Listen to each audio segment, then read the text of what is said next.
దేవునికి మహిమ కలుగునుగాక. గట్టిగా హల్లెలూయా, హల్లెలూయా. మరి నేను ఇక్కడ చాలా సంవత్సరాల క్రితము దగ్గరగా 5-6 సంవత్సరాలు ఈ ప్రాంతానికి రావటం జరిగింది. అయ్యగారి దగ్గర ఎక్కువ ఉండేవాడిని. దేవుని మహాకృపను బట్టి నాకు పరిచర్య ఉన్నది. ప్రభు వల్ల ఇచ్చేటప్పుడు అయ్యగారు నాకు అలాగనే మా అమ్మగారికి ఇవ్వటం జరిగింది. దేవునికి స్తోత్రం కలుగును గాక.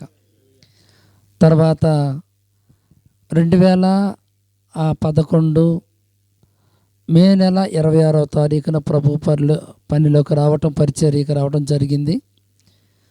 దైవజనులు ఆ రోజు నుంచి 2016 వరకు కూడా మా దగ్గరికి వారం నెల వచ్చేవారు ప్రభు బలి ఇవ్వటానికి. తర్వాత 2015 అయిపోయిన తర్వాత 16లో 2 కుటుంబాలు వచ్చినాయి. తర్వాత ప్రభు వల్ల అయ్యగారు మీరే ఇవ్వండి అని చెప్పారు.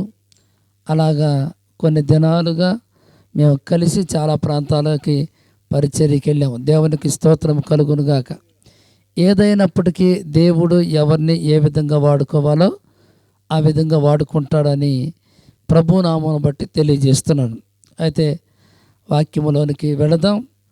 పరిశుద్ధ గ్రంథములో నుండి యెషయా గ్రంథము 57వ అధ్యాయము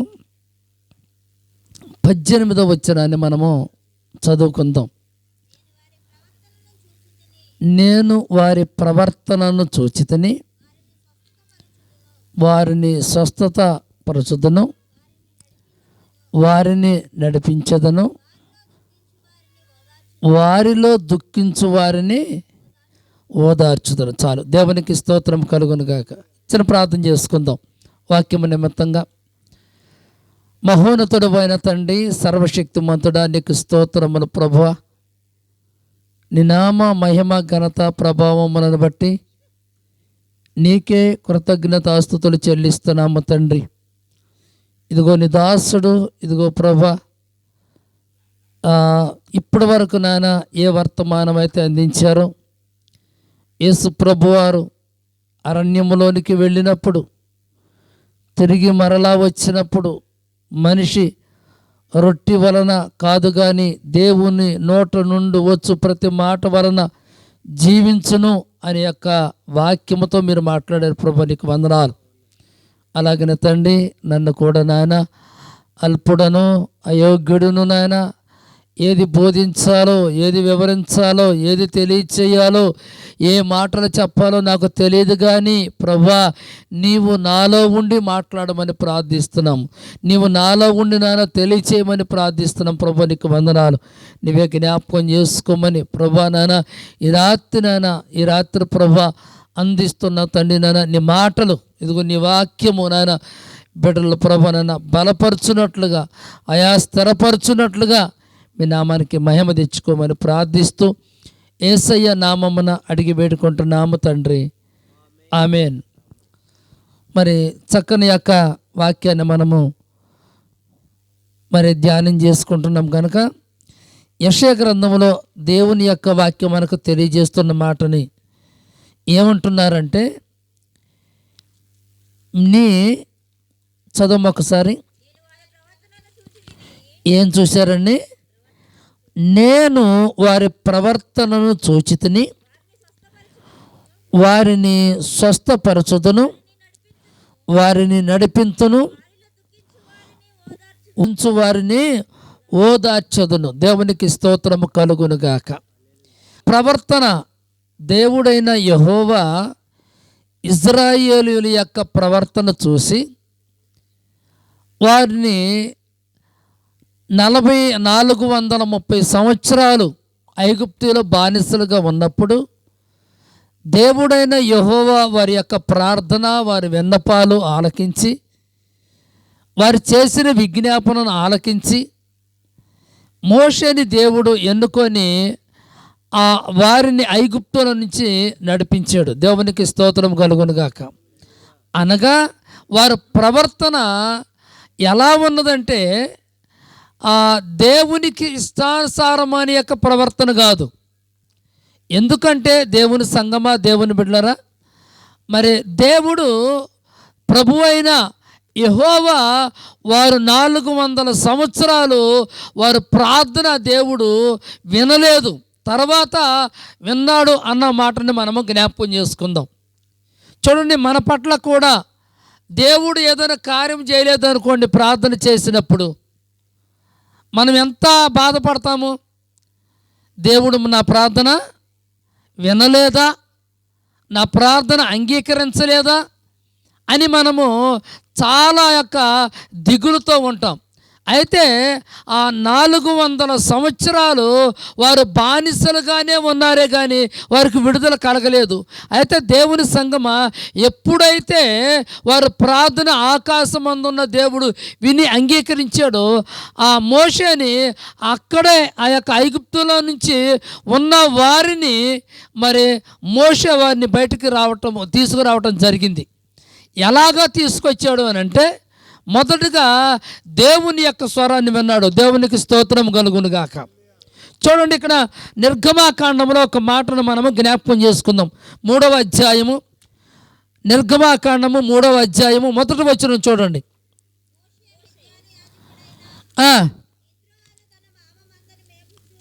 మేపుచు తోలుకొని వచ్చాను.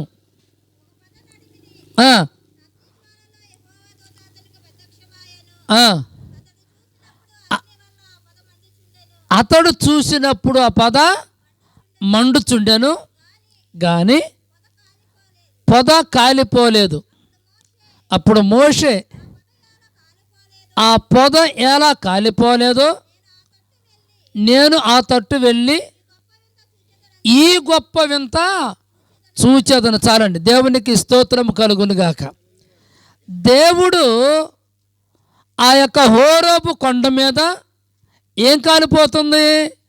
పొద బగ మండుతుంది. అయితే దేవుని సంగమా, అది కాలిపోవట్లేదు, మంట వస్తుంది అందులోనే. చూడండి, మనం 4 పొల్లలు పెట్టినప్పుడు పొయ్యిలో, ఆ పొల్లలు మండినప్పుడు తర్వాత ఆ బొగ్గులు అయిపోతాయి, లేదనుకుంటేనేమో బూడిదైపోతుంది. తర్వాత అవి ఆరిపోతుంది అన్నప్పుడు మరలా వాటిని లోపలికి ఎగదోసినప్పుడు మరలా మండుతుంది, మరలా బొగ్గు అయిపోతుంది, బూడిదైపోతుంది. కానీ దేవుని వాక్యము తెలియజేస్తున్న మాట, ఆ మోషే హోరేబు యొక్క కొండ మీదకి వెళ్ళినప్పుడు ఆ పొద కాలుచున్నదే కానీ, మండుచున్నదే కానీ కాలిపోవట్లేదు. ఆ పొల్లలు అలాగే ఉన్నాయి. చూడండి, మనము ఆ జ్ఞాపకం చేసుకునే యొక్క మాట ఏమిటంటే, షడ్రకు మెషకు అబేద్గోను వాళ్ళని కూడా మనం జ్ఞాపకం చేసుకోవచ్చు. వారు ఏమన్నారు అని అంటే, మా దేవుడు మమ్మల్ని రక్షించకపోయినను మా దేవుణ్ణి మేము విడిచిపెట్టము, లేకపోతే ఆయనను మేము సేవించటము మానము అన్నారు. చూడండి, ఆ అగ్నిగుండంలో వారు నేసినప్పుడు సంగమా, దేవుని బిడ్డలారా, వారి మధ్యన ఆయన ఉండి వారికి కాపుదలుగా ఉన్నారు. దేవునికి స్తోత్రం కలుగునుగాక. అంటే ఆ మంట 7 మంటగా ఆ మంట వేశారు. ఆ 7 మంటలో కూడా వారు దేవుని స్తుతించారు, దేవుణ్ణి ఘనపరిచారు, దేవుణ్ణి ఆరాధించేశారు. అందుకని వారు కాలిపోలేదు. వారు చర్మము కానీ, వారి వస్త్రము కానీ, వారి వెంట్రుకలు కానీ ఏమీ కూడా కాలిపోలేదు. వారు లోపల తిరుగుతూ ప్రభువుని ఆరాధిస్తున్నారు. అలాగనే ఇక్కడ హోరేబు కొండ మీద మోషే మరి ఆ చూసినప్పుడు, ఆ గొప్ప వింతను చూసినప్పుడు ఆశ్చర్యపోయాడు. మండుతుంది కానీ పొద కాలిపోలేదు. అక్కడ అంటున్న మాట చూడండి, ఇంకొక మాటని మనము జ్ఞాపకం చేసుకుందాం. అక్కడ ఏమంటున్నారు తర్వాత, దానిని చూచుటకు అతడు ఆ తట్టు వచ్చుట యెహోవా చూసెను. దేవుడు ఆ పొద నడుము నుండి మోషే మోషే అని అతనిని పిలిచెను. అందుకతడు చిత్తము ప్రభువా అనెను. అందుకైన దగ్గరకు రావద్దు, నీ పాదముల నుండి నీ చెప్పులు విడువుము, నీవు నిలిచి ఉన్న స్థలము పరిశుద్ధ ప్రదేశము నేను దేవునికి స్తోత్రము కలుగును గాక. మోషే నుంచున్న యొక్క స్థలం ఎటువంటిదంటే చాలా పవిత్రమైన యొక్క స్థలము, పరిశుద్ధమైన స్థలము. ఆ స్థలములో దేవుడు మాట్లాడుతున్నమాట. మోషే చూడండి, అక్కడ ఎన్నిసార్లు పలికాడు అంటే దేవుడు 2 సార్లు పలికాడు, మోషే మోషే అని. దేవునికి స్తోత్రం కలుగును గాక. అయితే సంగమా దేవుని బిడ్డలారా, మోషేని ఎప్పుడైతే పిలిచాడో అప్పుడు ప్రభువా అని చెప్పినప్పుడు అక్కడ ఏమంటున్నాడంటే నీ చెప్పులు విడిచి అక్కడ రమ్మని దేవుడు మాట్లాడాడు. దేవునికి స్తోత్రం కలుగును గాక. దేవుని బిడ్డలారా, ఎప్పుడైతే ప్రభు మాట విన్నాడో, దేవుని యొక్క మాట ఎప్పుడైతే గ్రహించాడో అప్పుడు దేవుడు అతనికి చెప్పిన మాట జ్ఞాపకం చేసుకోవచ్చు. ఏమంటానంటే నేను నిన్ను నడిపిస్తాను, నేను నీకు తోడై ఉంటానని దేవుడైన యెహోవా మోషేతో మాట్లాడాడు. దేవునికి స్తోత్రం కలుగును గాక.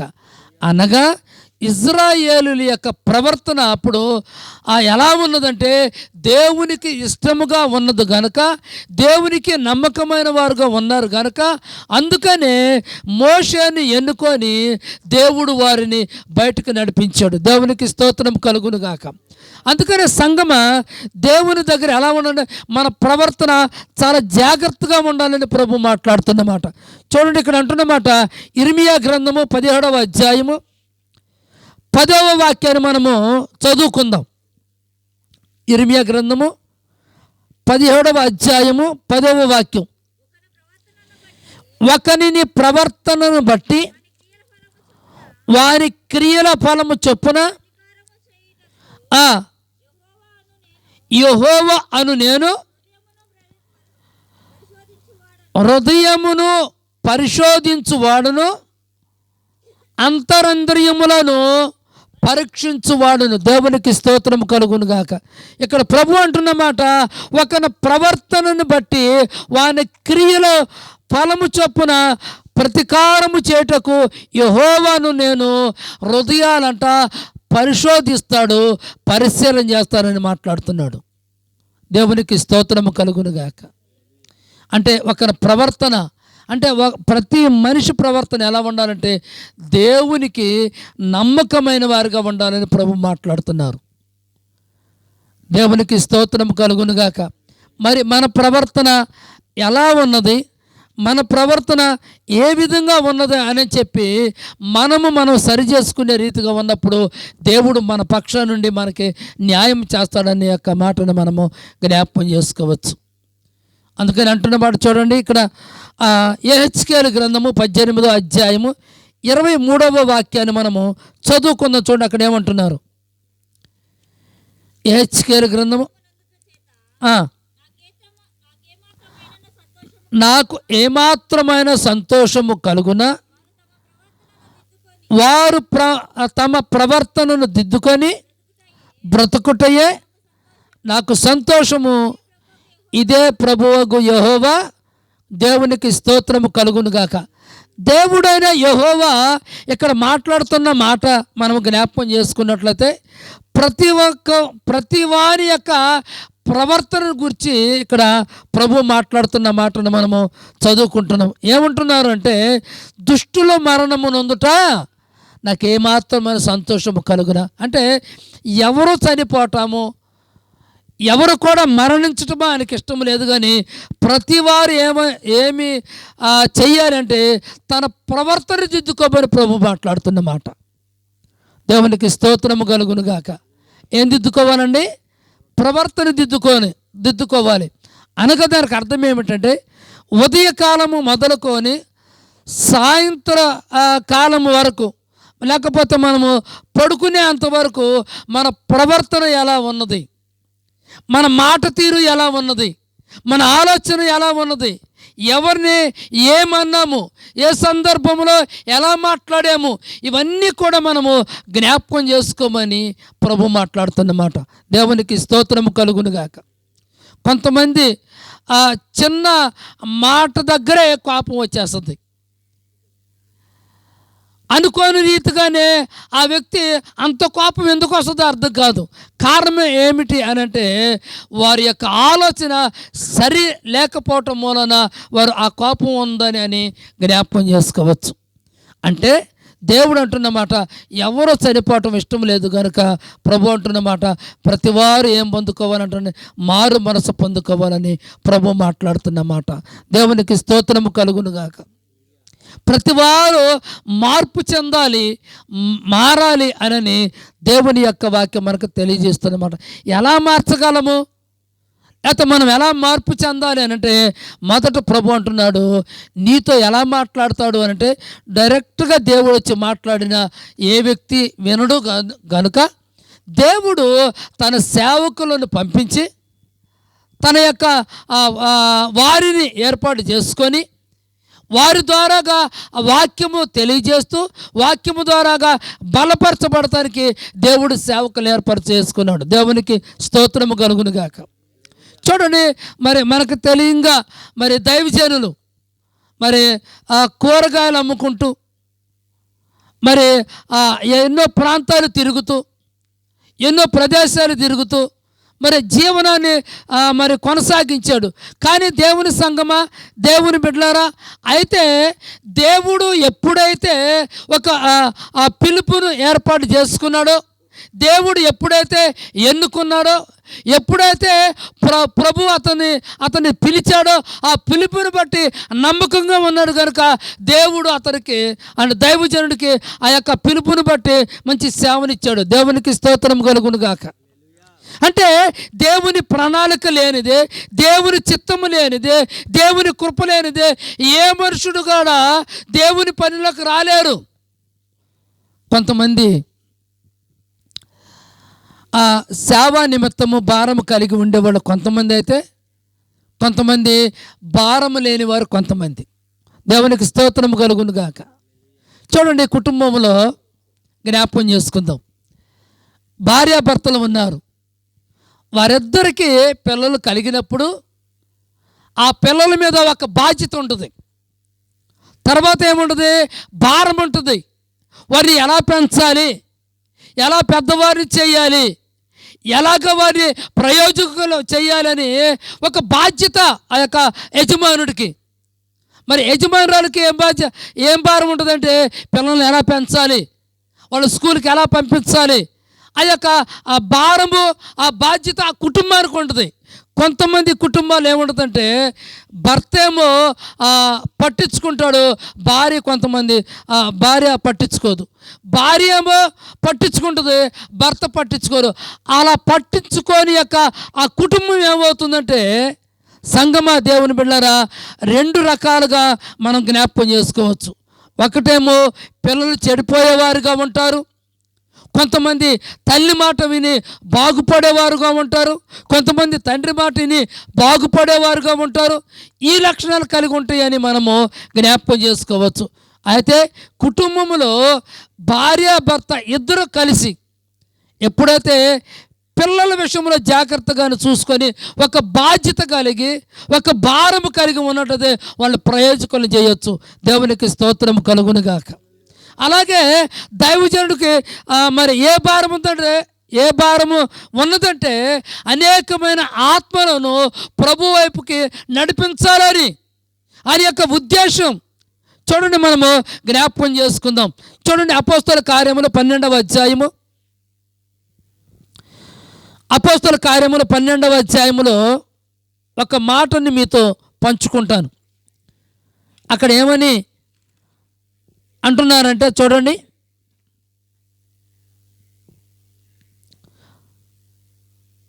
3వ వచనం,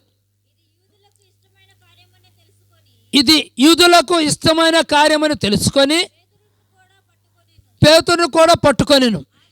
ఆ దినములు పులియని రొట్టెల పండుగ దినములు అతనిని పట్టుకొని చెరసాలలో వేయించి పస్కా పండుగ అయిన పిమ్మట ప్రజల యొద్దకు అతనిని తేవాలని ఉద్దేశించి అతనిని కావలి ఉండుటకును 4 చతుష్టాయములో సైనికులకు అతనిని అప్పగించాను. దేవునికి స్తోత్రం కలుగునుగాక. పైన తెలపబడిన మాట, ఎవరిని చంపారు? మనం చూసినట్లయితే యోహానును, సహోదరుడైన యాకోబును ఖడ్గముతో చంపాను.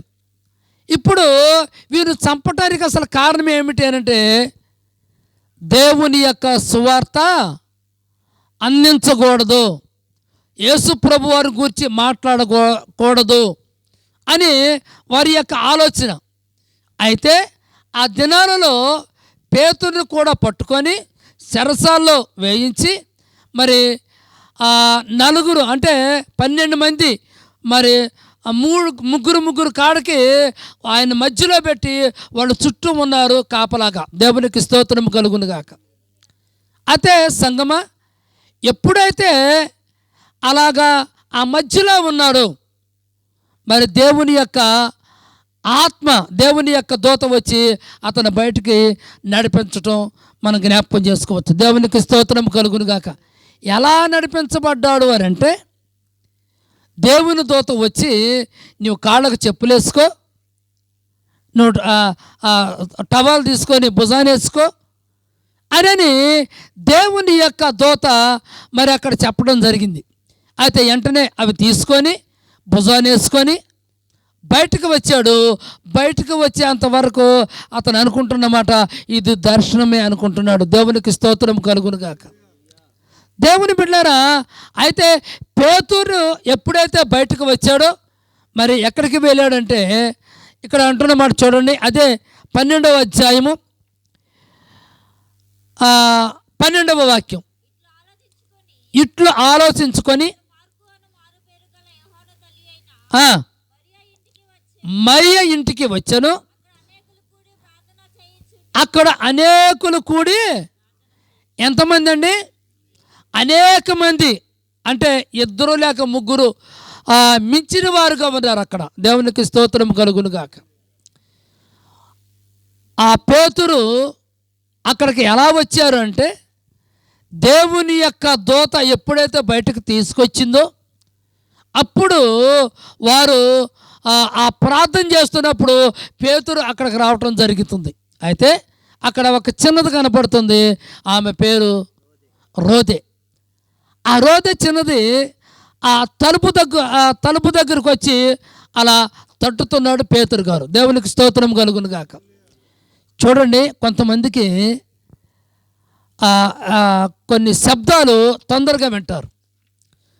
దేవునికి స్తోత్రం కలుగును గాక. కొంతమందికి చిన్నగా మాట్లాడినా చక్కగా వినపడద్దు, పెద్దగా అరితే వినపడదు కొంతమందికి. గట్టిగా హల్లెలూయా. అయితే ఈ మాటను మనం జ్ఞాపకం చేసుకుందాం. ఆ చిన్నది, ఆ రోదే అనే చిన్న, చూడండి, తలుపు ఎప్పుడైతే ఆ తడుతున్నాడో వెంటనే గ్రహించింది. దేవునికి స్తోత్రం కలుగునుగాక. ఏం గ్రహించిందంటే, పేతురు ఇక్కడికి వచ్చారు. కారణం ఏంటంటే, దేవుని బిడ్డారా, దేవుని సంగమా, పేతురు అక్కడ వచ్చిన యొక్క ఆలోచన ఆమె కలిగి వారితో చెప్పినప్పుడు ఆమెను ఏమన్నా తెలుసండి? నీవు పిచ్చిదానివా అన్నారు. దేవుని బిడ్డారా, ఇప్పుడు వీళ్ళు ఏం చేస్తున్నారు? వీళ్ళు అనేక మంది ఆ మేడగదులు కూడా ఏం చేస్తున్నారు? దేనికి చేస్తున్నారు ప్రార్థన అంటే, పేతురు చెరసాలలో ఉన్నాడు కనుక పేతురు బయటికి రావటానికి ప్రార్థన చేస్తున్నారు. దేవునికి స్తోత్రం కలుగును గాక. అనగా దైవజనుడికి ఎంత బాధ్యత భారము ఉండి అనేక మంది నిమిత్తము ప్రభువులోకి నడిపించాలని, మారు మనసు లేని వారికి మారు మనసు కలగజేసి వారిని బాప్తిసము ద్వారాగా దేవుని రాజ్యానికి ఏ విధంగా అయితే వారిని ప్రయాసముతో వారిని రాజ్యంలోకి చేర్చాలని ఒక ఆలోచన కలిగి దైవజనులు ఉంటారో, అలాగే సంఘములో ఉన్న ప్రతి వారికి కూడా ఆ భారం ఉండాలి. దేవునికి స్తోత్రం కలుగునుగాక. మరి పేతురు వారిని ఎంతగానో ప్రేమించి ఒక సంఘముగా కూడి అనేకమైన బోధలు చెప్పి వారిని ప్రభువులోకి నడిపించారు కనుక చెరసాల్లో వేయించబడినప్పుడు వారే ప్రార్థన చేశారు. దేవుడు వారిని మరి పేతురుని విడిపించాడు. దేవునికి స్తోత్రం. అలాగనే ఆ బాధ్యత దైవజనుడికి ఎంతైతే ఉంటుందో మరి సంఘానికి వచ్చే బిడ్డలు కూడా ఆ ప్రార్థన కూడా అలాగే ఉండాలి. దేవునికి స్తోత్రం కలుగునుగాక. గట్టిగా హల్లెలూయా.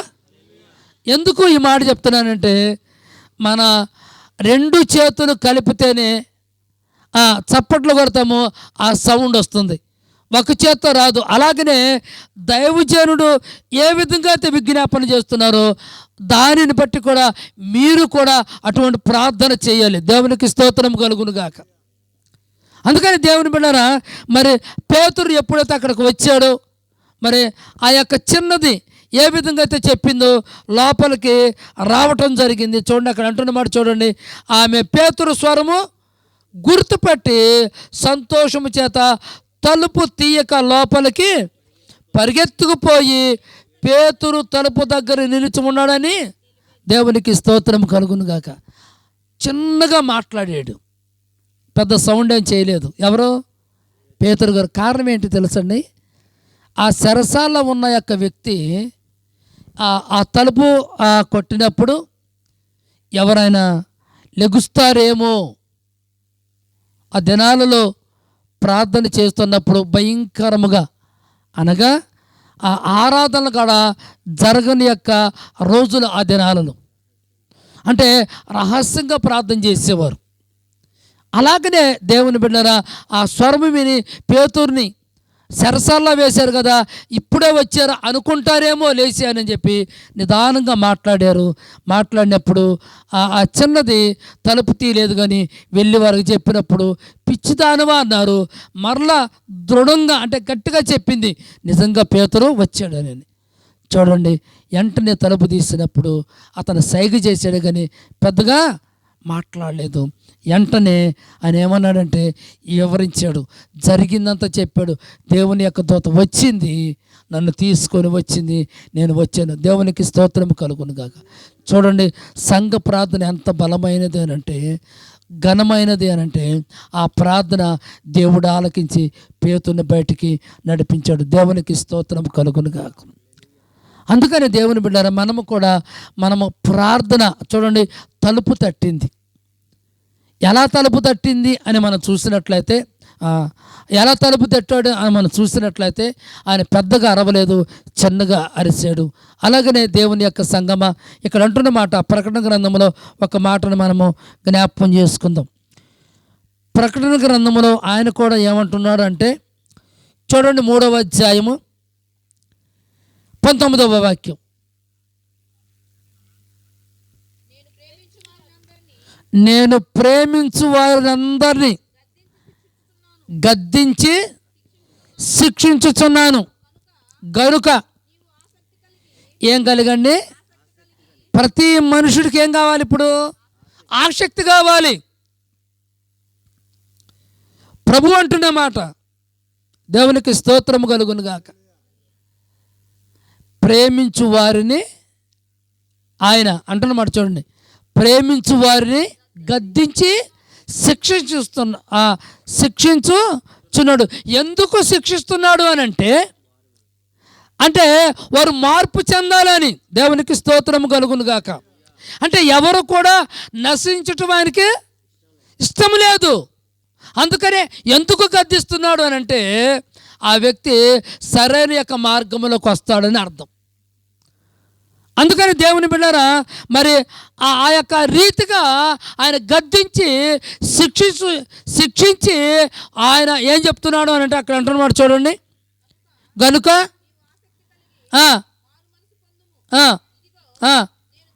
నేను తలుపునొద్ద నిలుచుండి తట్టుచున్నాను. ఎవడైనాను నా స్వరము విని తలుపు తీసిన ఎడల నేను అతని యొద్దకు వచ్చి అతనితో నేనును, నాతో కూడా అతడును దేవునికి మహిమ కలుగునుగాక. దేవుని బిడ్డలారా, ఎలా తట్టుతాడు అని అంటే ప్రభువారు ఒక మాటను మీతో జ్ఞాపకం చేస్తున్నాను. ఒకటి, వాక్యము ద్వారాగా దేవుడు తెలియజేస్తున్నాడు, దానికి అర్థం అది. లేకపోతే ప్రవచనము ద్వారాగా దేవుడు మాట్లాడతాడు, అదొకటి. రెండోది, దారి తప్పిపోతున్నప్పుడు దైవజనుడే కాదు కానీ మంచి విశ్వాసి, భక్తిలో ఉన్న యొక్క విశ్వాసి, అది పురుషుడు కావచ్చు స్త్రీ కావచ్చు, వారిద్దరిలో ఎవరైనా ఒక మాట చెప్పినప్పుడు, అంటే తప్పిపోతున్నప్పుడు, నువ్వు చేసేది తప్పు అన్నప్పుడు దేవుడు నాతో మాట్లాడుతున్నాడని గ్రహించాలి. దేవునికి స్తోత్రం కలుగును గాక. ఎప్పుడైతే నువ్వు గ్రహిస్తావో, ఎప్పుడైతే నువ్వు అర్థం చేసుకుంటావో, నేను ఇలా తప్పిపోవటం మూలనే కదా ఆ వ్యక్తి నాతో మాట్లాడాడు అని చెప్పి అర్థం చేసుకున్నప్పుడు ఖచ్చితంగా అతను మార్పులోకి వచ్చేస్తాడు. దేవునికి స్తోత్రం కలుగును గాక. అంటే దేవుడు ఏమంటున్నాడు అంటే, తలుపు తడతామంటే నీ హృదయంతో మాట్లాడుతున్నానని అర్థం. అంటే మారు మనసు నువ్వు పొందితే, ఎప్పుడైతే నువ్వు మారు మనసు పొందుతావో, మార్పులోకి నువ్వు వస్తావో, నిన్ను బట్టి దేవుడు ఏం చేస్తాడంటే, దేవుడు ఆనందంతో ఉంటాడని జ్ఞాపకం చేసుకోవచ్చు. దేవునికి స్తోత్రం కలుగును గాక.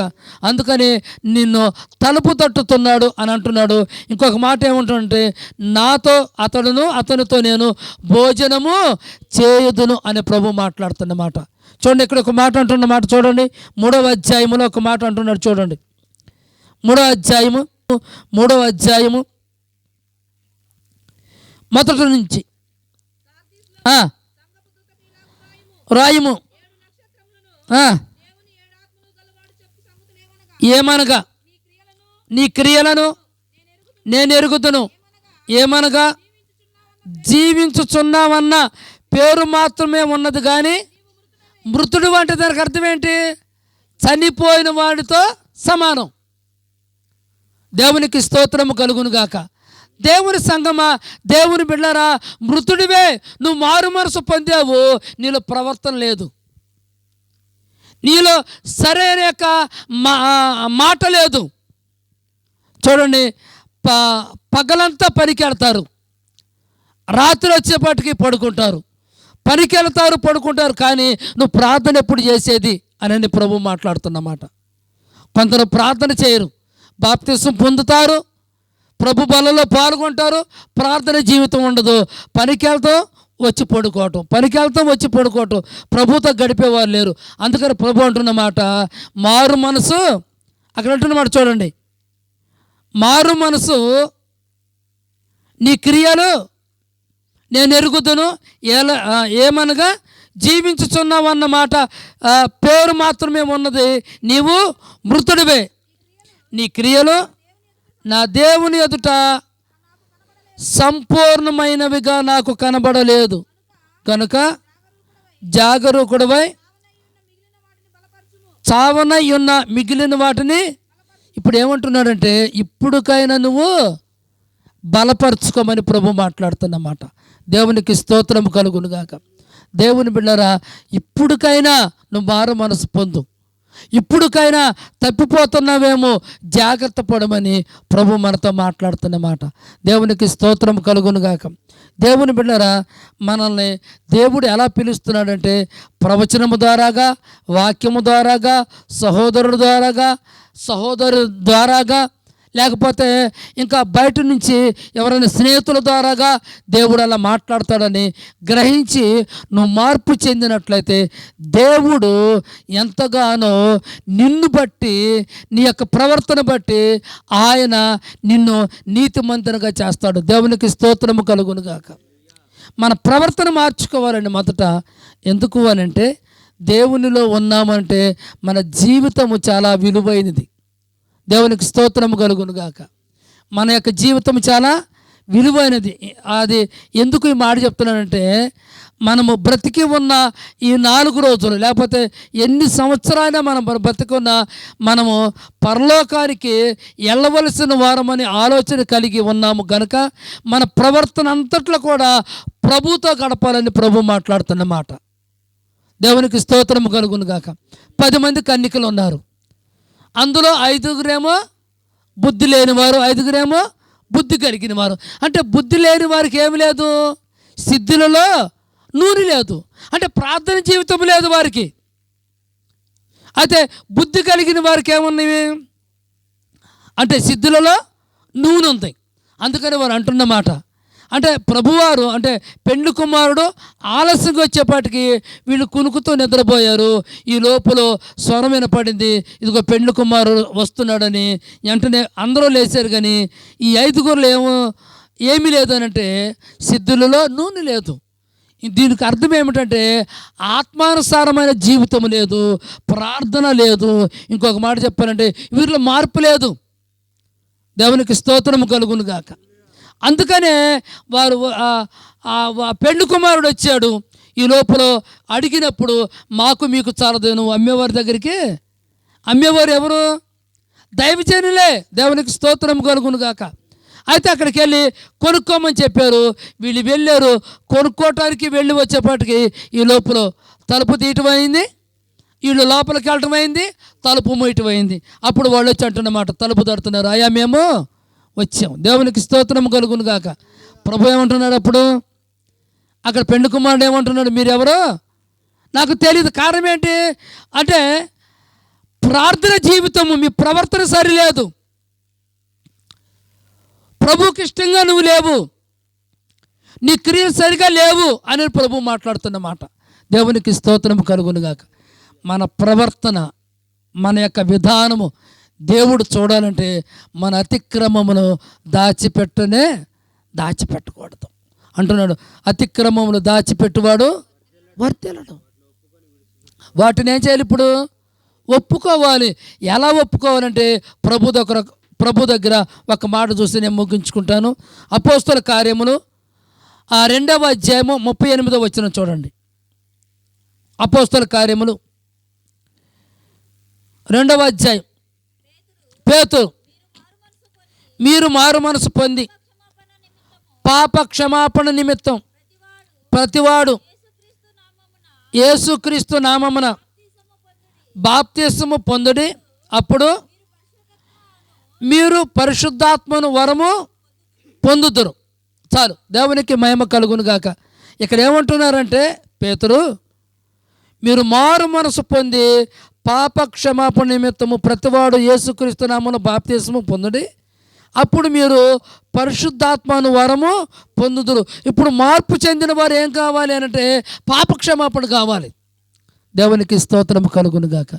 ఇంకొక మాట చెప్పాలంటే మన జీవితంలో మనం ఎవరి మీద అయితే ద్వేషంగా ఉన్నామో వారి దగ్గరికి వెళ్ళి మనం ఏం చేయాలి? ఇప్పుడు సమాధాన పడాలి. కొంతమంది అంటున్న మాట ఏమిటంటే అంటారు, నా కంటకంలో ప్రాణం ఉన్నంత వరకు నేను వాళ్ళ ఇంటికి పోను.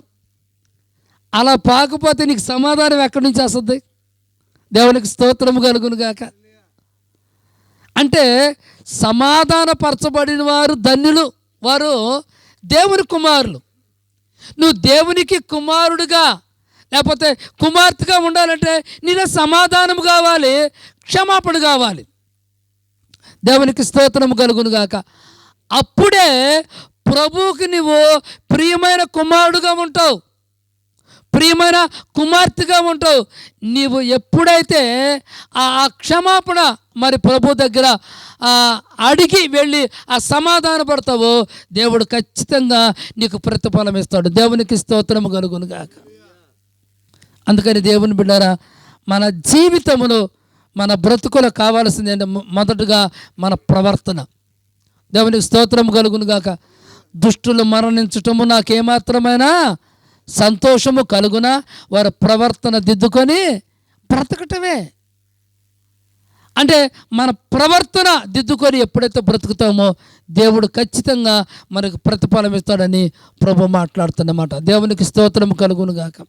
అందుకని ఆయన ఎందుకు గద్దిస్తున్నాడంటే మనలో ఒక మార్గంలోకి నడిపించడానికి. దేవునికి స్తోత్రం కలుగును గాక.